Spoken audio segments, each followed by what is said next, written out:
Outro indicador importante é a educação, ou seja, a escolaridade, né, o nível de escolaridade dessa população.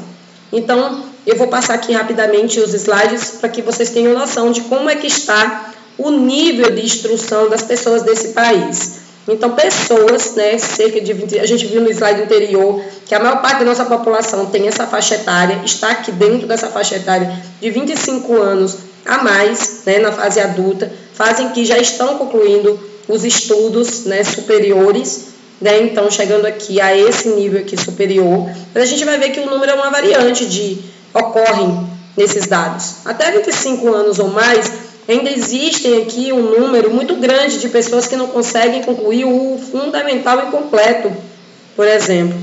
Então, 33,1% da população não alcançam aí o fundamental incompleto, não conseguem concluir, né? Cerca disso.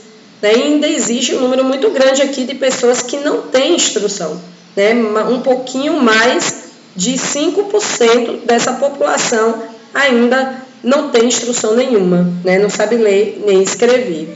É nesse sentido que esse slide ele traz aqui a taxa de analfabetismo, né? Como é que anda o número de analfabetismo no país, onde é que ele se concentra, né? Onde é que essas pessoas se concentram, na verdade, tá bom? Então, a taxa aqui, pintando aqui bonitinho, né? Que eu não sei usar marcador. Então, entre essas pessoas, né, que até de 15 anos ou mais, dentro da pirâmide etária, né, o Brasil tem cerca de 6,8% de analfabetos, de pessoas que não sabem ler nem escrever. Então, é um número considerado elevado para um país em desenvolvimento, né, que deveriam já apresentar taxas bem baixas de analfabetismo. E onde é que essas pessoas, onde é que esses 6,8% estão concentrados? Gente, no Nordeste. Então, Norte e Nordeste apresenta aqui um número significativamente elevado de pessoas com analfabetismo. Então, aqui as regiões do país, né, isso não vai acontecer entre Sudeste, Sul, Centro-Oeste. A gente percebe aqui que uma realidade diferenciada nessas regiões que estão marcadas de amarelo, de roxo e de azul. Tá? Então, a maior parte do analfabetismo, ou seja, a maior parte dos problemas que aflige o país no quesito escolaridade, atinge a região Norte e Nordeste. Né? Então, como é que anda a taxa de frequência? Qual é a idade dessas pessoas que estão frequentando a escola?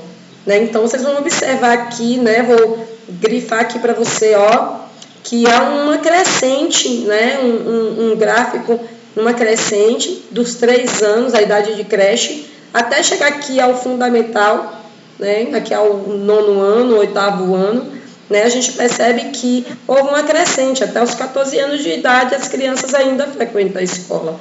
Cerca de 98% em 2012. Tá? Então, há um aumento em todos os gráficos. Mas o que é que vem acontecendo aqui? Né, a partir dos 15 anos. A partir dos 15 anos, esses jovens estão deixando de ir à escola. Né? Em 2012, 84% dessa população deixou de frequentar a escola. Né? Então, na faixa de 15 a 17 anos. Então, é preocupante. Então, se a gente for comparar, houve uma redução significativamente de alunos que deixaram de frequentar a escola, de evasão escolar. E a maior parte desses fatores está relacionado à questão de renda familiar, de aumentar a renda, de ter uma necessidade de trabalhar. Então, é por isso que existe um grande aumento de desemprego, uma taxa muito grande de desemprego, né, no país. Né? Então, a gente vai ver que a maior parte das pessoas que estão desempregadas, elas não têm instrução, elas não têm o fundamental, né? Ou seja, o fundamental é incompleto. Né? Cerca de médio incompleto, 22% dessa população, né, que foi apresentada no slide anterior. Então, vocês vão vendo o que vai acontecendo novamente. Aqui há um aumento, né, de pessoas, né, sem fundamental completo até o médio incompleto.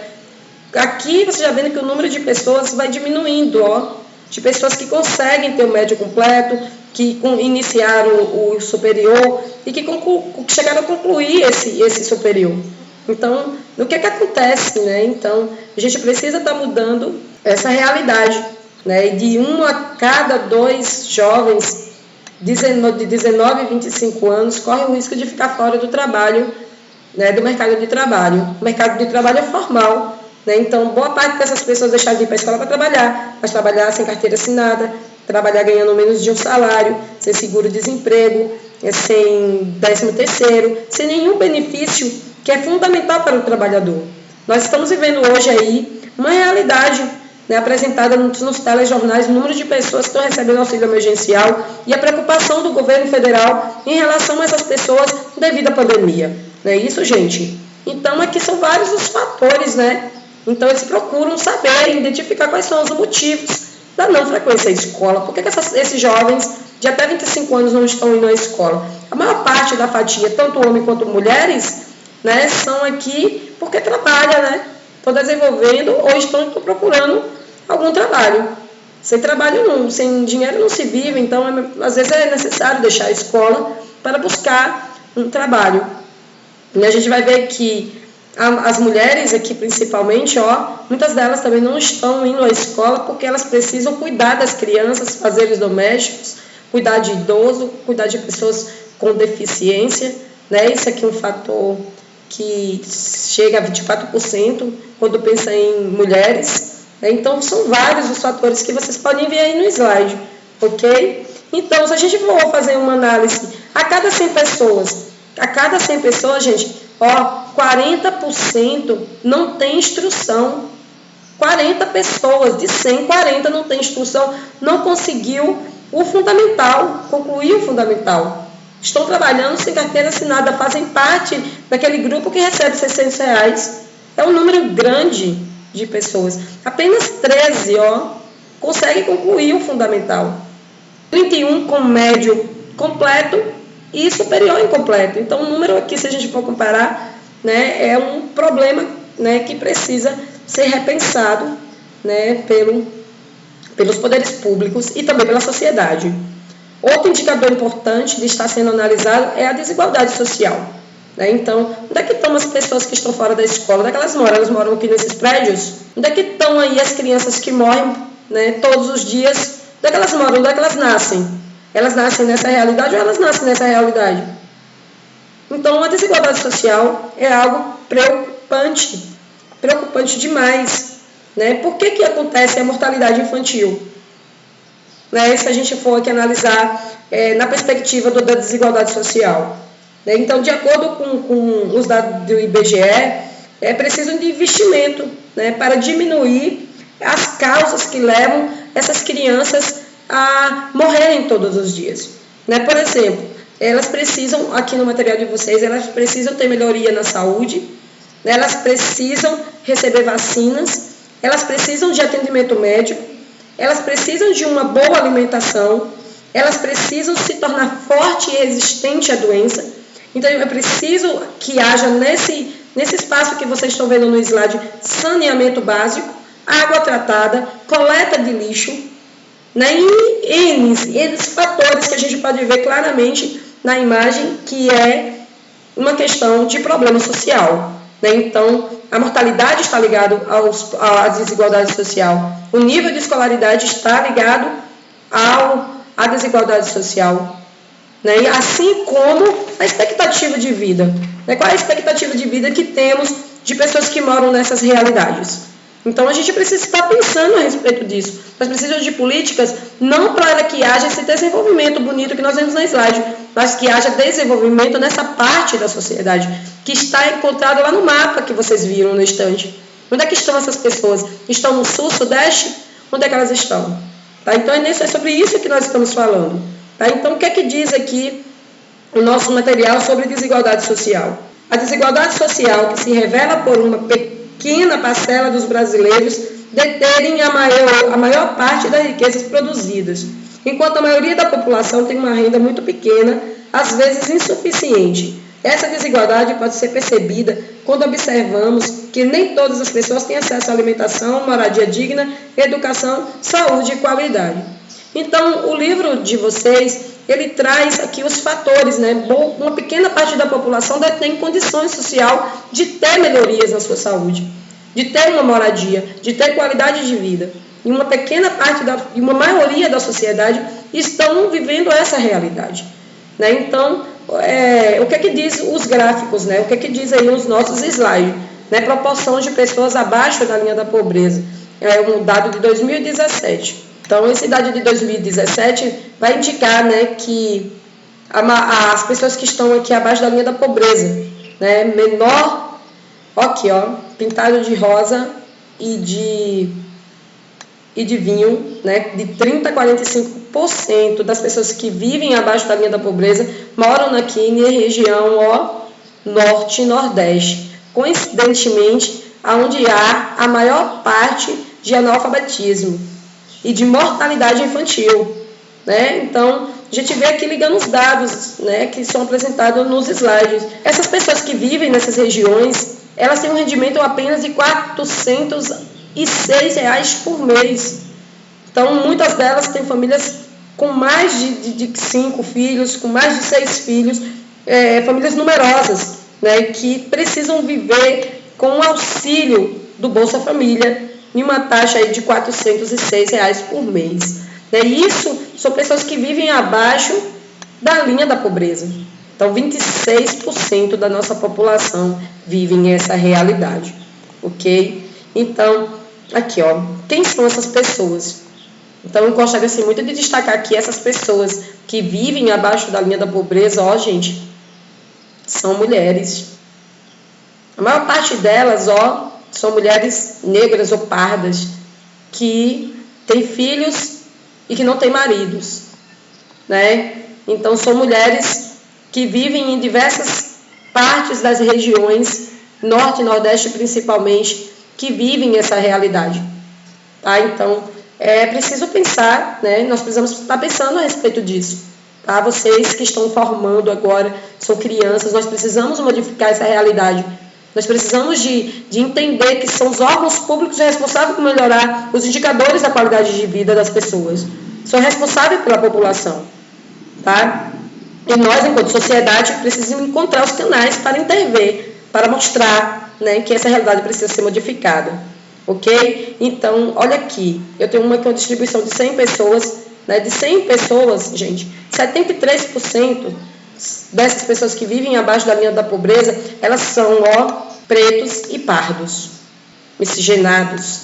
Então, a maior parte dessas pessoas aqui que está de azulzinho, ó, são as pessoas pardas e negras. São pessoas que vivem excluídas da sociedade, que não são vistas pelo poder público, pelas políticas públicas, tá? Então, uma proporção de pessoas em condições de extrema pobreza, de pobreza extrema. Então, ainda existe pessoas que vivem em condições ainda piores do que aquelas que a gente apresentou no slide anterior. E aí eu vou destacar para vocês os estados. Ah, gostaria que vocês verificassem aqui comigo quais são os estados e quais são as regiões. Ó, Maranhão, Alagoas, Amapá, Amazonas, Pará, Sergipe, Bahia, Ceará, Piauí, Acre, Pernambuco, Paraíba, Rio Grande do Norte, Roraima, Tocantins, Rondônia. Então, observem, ó, vou parar aqui em Tocantins, Norte e Nordeste.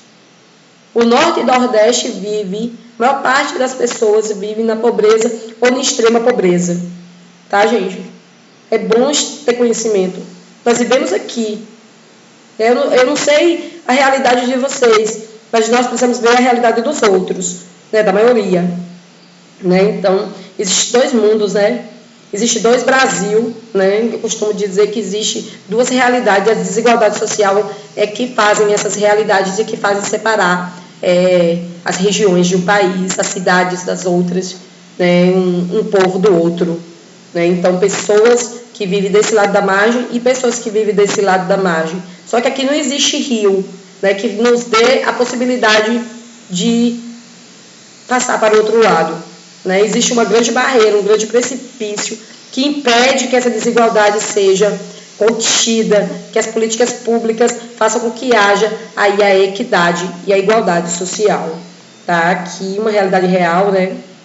Temos comparado duas realidades, né, bem próximas, né, de pessoas que vivem essa realidade e pessoas que vivem essa realidade. Qual é a expectativa de vida dessas pessoas? Qual é a expectativa de vida dessas? Né, qual é o grau de escolaridade? Qual é o grau de escolaridade? Como é que nascem as crianças nessas condições e como é que nascem as crianças nessas condições? Ok? Então, existe criança que vai dizer assim, pai, eu quero morar naquele mundo. Que mundo é esse? Um mundo que talvez não exista, né?